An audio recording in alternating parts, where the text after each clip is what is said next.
les RH, les superviseurs, les chefs de plateau, les patrons et leur extension Pokémon, le Happiness Manager. Ah oui, lui, le champion du baby-foot et de la bienveillance imposée, l'ambassadeur du sourire obligatoire, version corporate. On est censé croire que ce gars-là est là pour le bien-être des employés. Mais si on gratte un peu le vernis, ce n'est rien d'autre qu'un espion de luxe, un petit soldat bien peigné du patronat. Sa vraie mission ? Repérer ceux qui n'adhèrent pas à la culture d'entreprise, comprendre ceux qui n'applaudissent pas assez fort au goûter du jeudi midi. Dénoncer discrètement ceux qui ne veulent pas jouer au Cluedo grandeur nature, organisé par la direction RH. Noter mentalement les non-joueurs du tournoi de fléchettes interservices pour bien les faire suer à l'entretien annuel.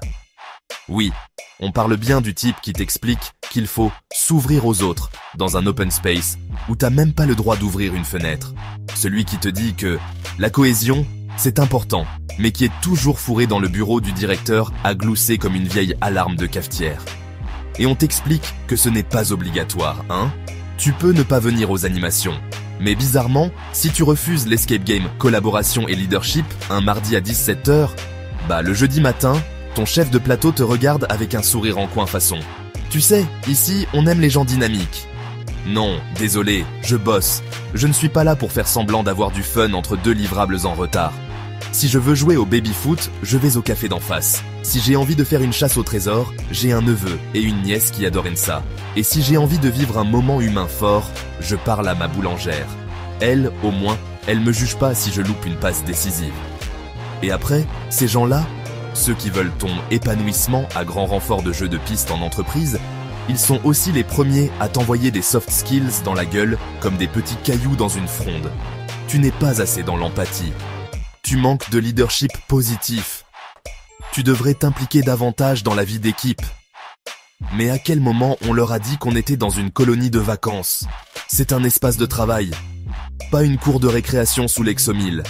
Et pendant qu'ils jouent au RH du cœur, nous, on prend du retard.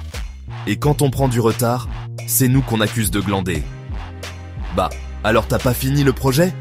Pourtant il y avait qu'un atelier yoga et une initiation théâtre cette semaine. Oui, mais moi j'étais occupé à travailler, pas à faire la statue ou le chien tête en bas pour les KPI du bien-être. Alors oui, si tu fais un burn-out à force de vouloir sauver le monde avec ton micro de team building et ton PowerPoint sourire intérieur, fais-le vraiment. Va au bout. Mais ne viens pas emmerder ceux qui bossent encore et qui, eux, n'ont pas signé pour un contrat de clown bénévole à mi-temps. Courage aux RH sincères, s'il en reste. Et à tous les autres, merci, mais non merci. Le seul manager du bonheur qu'on tolère ici, c'est notre playlist Spotify.